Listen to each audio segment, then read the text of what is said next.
Okay, so today we're going to be doing the sub swap on any E90, E92, E93 chassis, and I believe also in the Mini Coopers or anything that had an 8-inch sub that was under the seats. I currently have the Harmon kardon sound system, and I wasn't really too pleased with the sub performance. So this kit usually runs around anywhere between $260 to $300. It comes with the adapter rings that you are going to need to make this install go by really quickly. And this is currently the 2 ohm.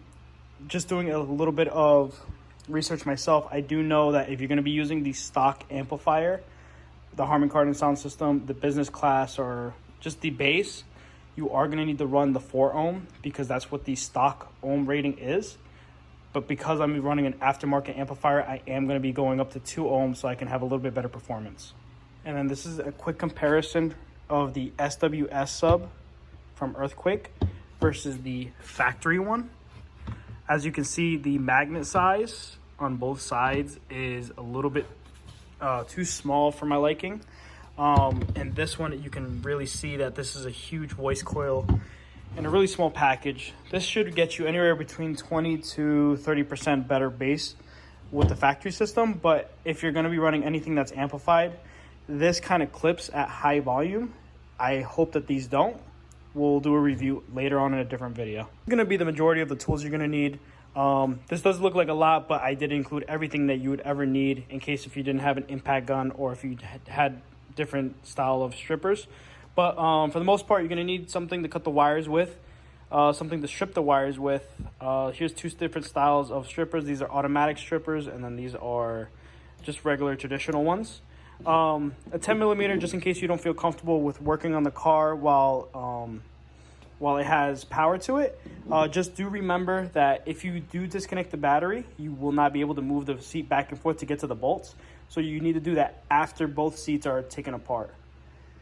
You're going to need your regular ratchets, depending on what sockets you have. If you have the T50 in a 1/4 inch, you're going to need to have 1/4 inch. If you have the T50 in a 3/8 or 3/4, you're going to have to run that. I do have my impact gun. I am going to use it, but I did bring these out just to show you. So the main sockets you're going to need is a T50 Torx and a T20. I believe you can get both sets at Harbor Freight. These are both from Harbor Freight. Actually, most of these tools you can get from Harbor Freight. And then you're going to need a Phillips head. And lights, electrical tape, and gloves is always going to help out you when you're working on this. So I do recommend having a good amount of light and a little bit of electrical tape just in case you want to tighten things up, and some zip ties wouldn't hurt either. Okay, so after messing around on a couple different variations of how to install this, I figured out the best way to do it without leaving out any steps.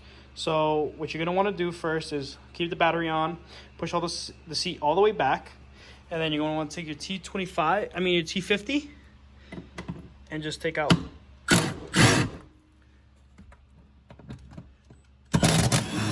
both bolts. They're going to look like this. Just be careful. Don't put them on the floor because they have a little bit of dielectric anti-seize on them. You don't want to stain your interior. So usually I'm going to take them out and then put them in a safe place. Next, you're going to want to move the entire seat forward. And there's a specific reason why I did it in this order, is so that when you push the seat back, it will kind of sit like that. So we're going to do that right now. Now that we push the seat forward and then tilted it forward, we're just going to sit down on your rear seat, and with an extension, just going to try not to strip it.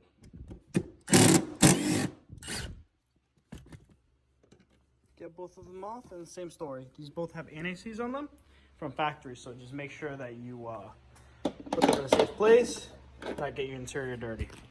So just for some extra security, especially when you're over here, you can put a microfiber if you want not to scratch it, but I'm laying the seat just in case if it doesn't fall.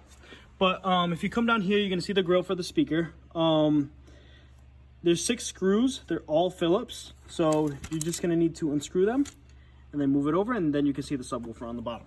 Shot just because it's such a tight space, but there's 4 T20s here, right there. if you pull this carpet back, which is safe, you can do that. Sorry, it's hard with one hand. There's another one right there, and there's another one in the back. Keep in mind that all the silver screws, or the Torx screws, they are all the mounting for this subwoofer. Now, once you have all 4 screws taken out, you can just grab it by the magnet here, just lift up, and then depending on where your wires are, which is a little bit back here, there's the connector. You are gonna have to push in. I wish I can get a better shot of this. I'm actually gonna do this outside of the car so I can show you better. So this is the subwoofer outside of the car. This is on the passenger side, but they're both the same thing.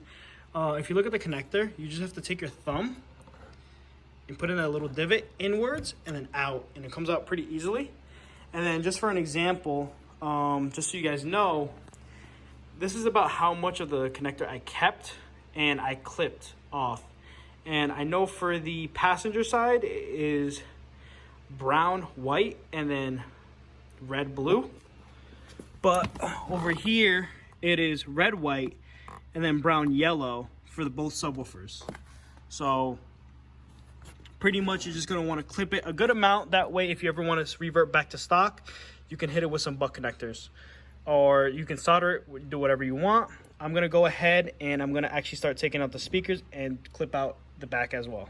So folks, I moved over to the passenger side because I have a little bit more room. As you can see, that's about how much room I had versus what I have here. Just so you know that the driver's side is gonna be a little bit more difficult, a little bit more space.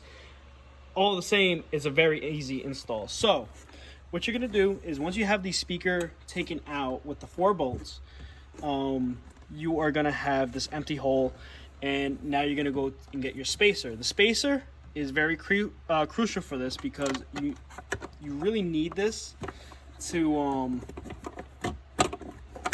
make it really fit right and have it a lot easier to put in your speaker connectors.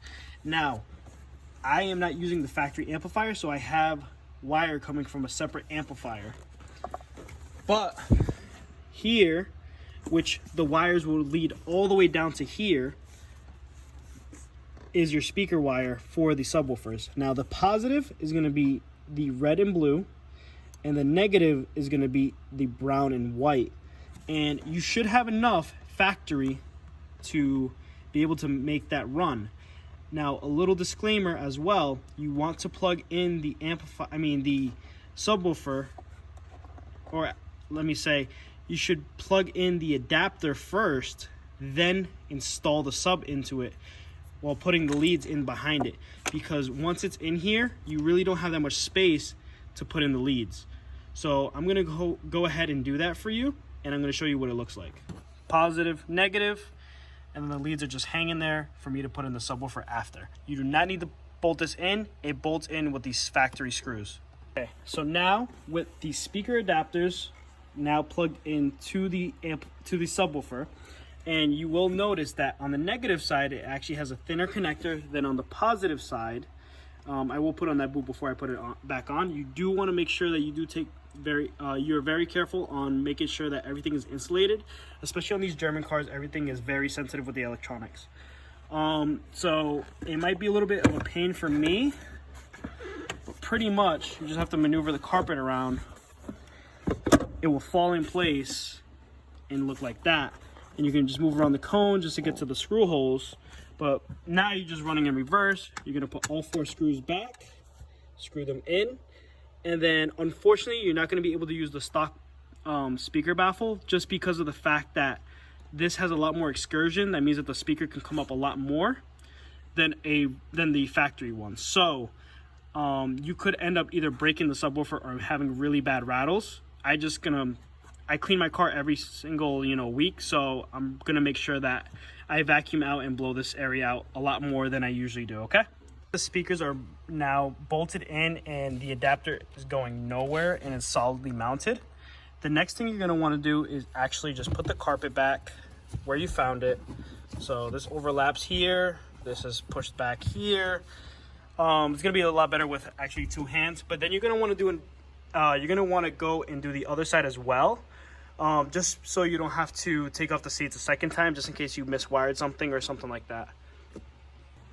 So after you've put your seats back together pretty much in reverse, what you're going to want to do is try out your system and see how it works. I'll send out a review video in a couple of days.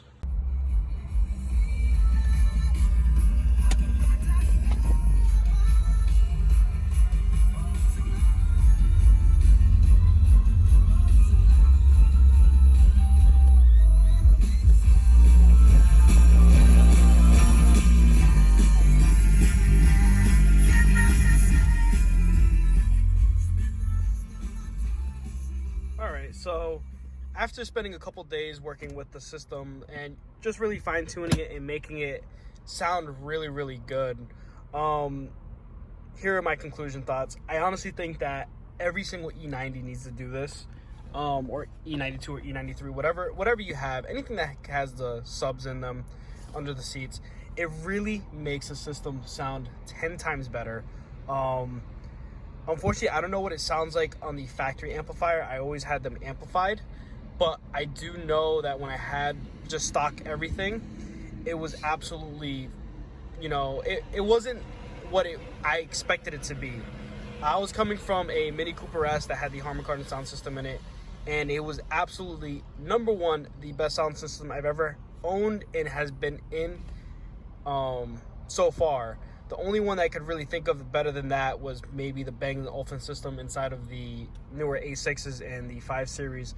But now, this is my new favorite sound system that I've owned so far. And it sounds absolutely amazing. Sounds incredible, crisp, nice bass. You can turn it down if you really want to. You can turn it up if you really want to. It completes the sound system. It should be what this... It's pretty much... The car should have came like this from factory. But, it didn't. So I honestly do recommend, 1, getting the subwoofers, and 2, amplifying them, because they really do pop. And you don't have to go too crazy. I only have a 200 watt by 2 powering these subwoofers, and I don't need anything more. Actually, if anything, now I need to upgrade the highs, so the mid-range and the tweeters need to get either an upgrade, or I'm gonna have to upgrade the amplifier. But for the most part, I'm super happy with the entire install. It looks very factory. Nothing looks out of place. It's honestly a fantastic mod.